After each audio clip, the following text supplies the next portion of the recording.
రైతాంగానికి మద్దతుగా ఈరోజు అన్నదాత పోర్ అనే కార్యక్రమాన్ని ఆమదాలవలస నియోజకవర్గంలో మేము నిర్వహించడం జరిగింది. అడుగడుగునా పోలీసులు అడ్డుకొని ఎక్కడికక్కడే గృహ నిర్బంధాలు చేసి ఇటు రైతుల్ని, కేడర్ని అందరినీ కూడా పోలీసులు నిర్బంధించిన, రైతు గొంతు నొక్కాలని చూసిన అనేక మంది వందలాదిగా తరలివచ్చి ఈరోజు ఈ నిరసన కార్యక్రమంలో పాల్గొనడం జరిగింది. ఆమదాలవలస నియోజకవర్గంలో రైతుల దగ్గరగానే ఒక యూరియా బస్తా తగ్గిస్తే మీకు 800 రూపాయలు ఇస్తామని చెప్పేసి సెంట్రల్ గవర్నమెంట్ చెప్పడంతో ఆ డబ్బులను మిగిలించుకోవడం కోసం, ఆ సబ్సిడీ అమౌంట్ని తెచ్చుకోవడం కోసం చంద్రబాబు నాయుడు గారి ప్రభుత్వం ఈరోజు రైతుల తాలూకా ఉసురు పోసుకునే పరిస్థితి ఈరోజు నెలకొని ఉంది. ఈరోజు ఈ రాష్ట్రంలో మనం చూస్తున్నాం.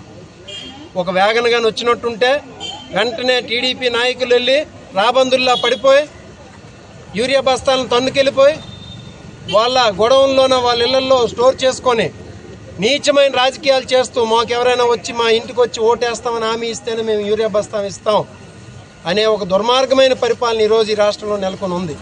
సో వీటన్నిటికీ ఏదైతే పెట్టుబడి సాయం ఇస్తామని చెప్పేసి రెండు సీజన్లకు కలిపి 40,000 రూపాయలు కాకుండా 5,000 రూపాయలు ఇచ్చారో దానికి నిరసనగా క్రాప్ ఇన్సూరెన్స్ ఉచితంగా చేయిస్తామని చెప్పేసి జగన్మోహన్ రెడ్డి గారి టైంలో ఉచిత క్రాప్ ఇన్సూరెన్స్ చేయించి ఒక పురుగుపోట్లతోనో లేకపోతే వరదలతోనో లేకపోతే జగన్మోహన్ రెడ్డి గారు ఉచితంగా చేయిస్తే చంద్రబాబు నాయుడు వచ్చి ఆ క్రాప్ ఇన్సూరెన్స్ ఎత్తేసాడు.